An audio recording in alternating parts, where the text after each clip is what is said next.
तीन प्रकार के कर्म होते हैं। एक का नाम संचित कर्म, एक का नाम प्रारब्ध कर्म, एक का नाम क्रियमाण कर्म। अनंत जन्मों के पाप और पुण्य दोनों के मिक्सचर का नाम संचित कर्म। ये अनंत मात्रा का होता है, लाख करोड़ नहीं। अनंत पाप अनंत पुण्य संचित कर्म में होते हैं। अगर इनको भोगा जाए तो अनंत काल तक भोगने पर भी अनंत बचेंगे। लेकिन भगवत प्राप्ति पर भगवान क्षमा कर देते हैं, इसलिए जीव को मुक्ति मिल जाती है। तो संचित कर्म तो अनंत मात्रा के होते हैं, उसमें से थोड़ा सा अंश, जैसे समुद्र की एक बूंद, इस जन्म के लिए भगवान स्वयं निर्धारित कर देते हैं। उसको हम लोग प्रारब्ध कहते हैं। भाग्य, लक, तकदीर, किस्मत, वो लिमिटेड होता है।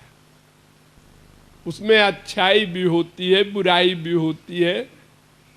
कभी गंदे वातावरण में अच्छे आइडियाज पैदा होते हैं और कभी अच्छे वातावरण में भी खराब आइडियाज पैदा होने लगते हैं। ये सब प्रारब्ध के द्वारा निर्धारित कर्म फल का भोग है। ये अकाट्य है। भगवत प्राप्ति करने पर भी ये प्रारब्ध भोगना पड़ता है। सब भोगते हैं महापुरुष लोग।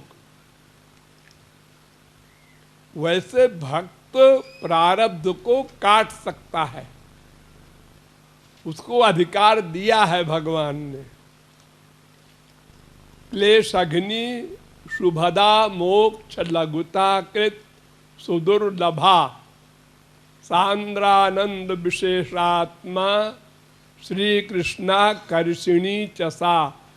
ये 6 गुण होते हैं भक्ति में। उसमें पहला गुण है क्लेश अग्नि। क्लेश शब्द का अर्थ किया है भक्ति रसामृत सिंधु में सनातन गोस्वामी ने। क्लेशस्तु पापम तद बीजम अविद्या चेति। 3 प्रकार का क्लेश, पाप, पाप का बीज और अविद्या। तो पाप भी 2 प्रकार का, प्रारब्धजन्य अप्रारब्धजन्य। यानी स्वादोपि सद्यः सवनाय कल्पते, भागवत में कहा गया कि भक्त वेद के कर्म का अधिकारी हो जाता है, वो चांडाल भी क्यों न हो। यानी उसका प्रारब्ध काट दिया जाता है। तो प्रारब्ध काट सकता है भक्त स्वयं, लेकिन काटता नहीं। भगवान के संविधान में लाल स्याही नहीं लगाता, क्योंकि भोगने में उसे कष्ट नहीं होता, हंसते हुए भोगता है भगवान का प्रसाद समझकर। उसको फीलिंग नहीं होती कष्ट की, तो क्यों भगवान के विधान का उल्लंघन करे। लेकिन जो ज्ञानी होता है वो नहीं काट सकता। तो योगी और ज्ञानी जो सिद्ध हो जाते हैं तो वो एक काम करते हैं अजीब बढ़िया, 10 शरीर धारण कर लिया और 10 साल का भोग 1 साल में समाप्त कर दिया। लेकिन भोगना पड़ता है, अवश्य में वो भोक्तव्यम कृतम कर्म शुभाशुभम, हरिणापि हरेणापि ब्रह्मणापि सुरैरपि। भगवान भी प्रारब्ध को नहीं काट सकते, समर्थ होते हुए भी, क्योंकि एक का अगर काटे तो सबका काटे, सब बच्चे हैं उनके। इसलिए जिनके मामा भगवान श्री कृष्ण, पिता अर्जुन महापुरुष, शादी कराने वाले भगवान के अवतार वेदव्यास, वो अभिमन्यु मारा गया निरपराध और उसकी स्त्री उत्तरा विधवा हो गई 16 वर्ष की उम्र में। न भगवान ने बचाया, न अर्जुन ने बचाया, न वेदव्यास, कुछ नहीं कर सकता कोई, प्रारब्ध भोगना पड़ेगा।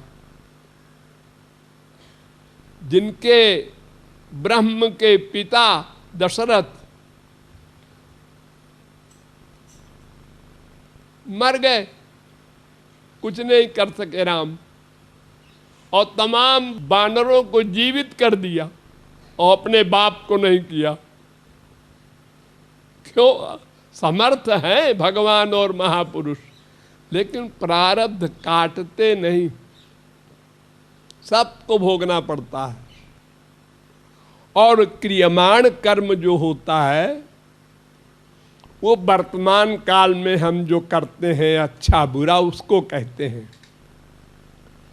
तो अनंत जन्म के अनंत पाप पुण्य का नाम संचित कर्म, उसमें से थोड़ा सा अंश निकाल कर इस जन्म में अवश्यम भोग्य भाग्य प्रारब्ध, और जो हम वर्तमान काल में पाप पुण्य या भक्ति जो कुछ करते हैं उसका नाम पुरुषार्थ क्रियमाण कर्म। तो क्रियमाण कर्म के द्वारा अनंत जन्म के पाप भस्म किए जा सकते हैं। अगर वो भगवत भक्ति कर ले, मामेकम शरणम ब्रज हो जाए, तो अहं त्वाम सर्व पापेभ्यो, सब पापों से मुक्त कर दूंगा। पाप माने? पाप माने भक्ति के सिवा जो बचा वो सब पाप। पुण्य भी पाप, पाप भी पाप। क्योंकि अगर पुण्य बच जाएगा तो वो प्रारब्ध के अनुसार पुण्य भोग उसको करना पड़ेगा। और चूंकि पुण्य भी हमारे अनंत हैं, अनंत जन्म में, अरे अगर एक जन्म में एक पुण्य भी किया होगा तो अनंत जन्म में अनंत पुण्य भी किए हैं, उसका भी बंधन होता है, पाप का बंधन होता है। तो अहं त्वाम सर्व पापेभ्यो शब्द का अर्थ है पाप पुण्येभ्यो, पापों से भी मुक्त कर देता हूँ, पुण्यों से भी छुटकारा दिला देता हूँ, तब मोक्ष मिलता है जीव को। और इस प्रकार प्रारब्ध को भोग कर महापुरुष भी समाप्त कर देता है। फिर तीनों कर्म समाप्त हो गए। क्रियमाण का ठेका ले लिया भगवान ने और प्रारब्ध भोग कर समाप्त हो गया और संचित भस्म हो गया कृपा से। तो प्रारब्ध मिटाया नहीं जा सकता,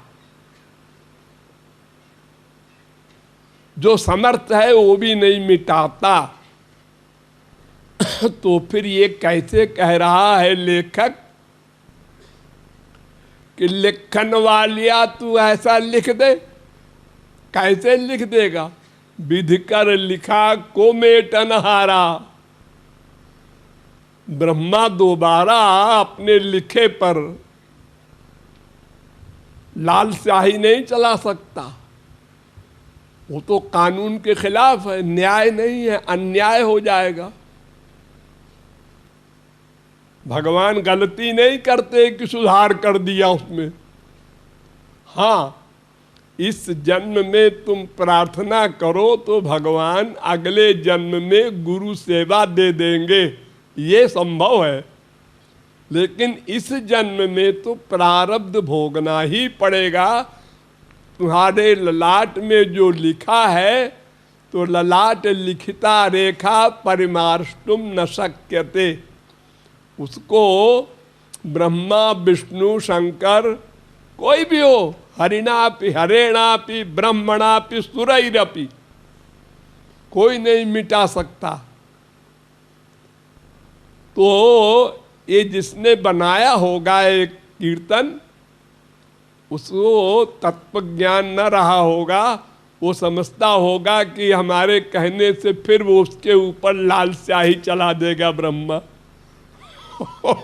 वो नहीं हो सकता। हाँ, क्रियमाण कर्म के द्वारा हम गुरु सेवा कर सकते हैं, भगवान की भक्ति कर सकते हैं, हमको अधिकार है। लेकिन लिखना पढ़ना नहीं होगा कि वो लिख दे। वो क्या लिखेगा? हमारी इच्छा है, हम करेंगे क्रियमाण कर्म के द्वारा, पुरुषार्थ के द्वारा, तो फिर अगले जन्म में उसको लिखना पड़ेगा।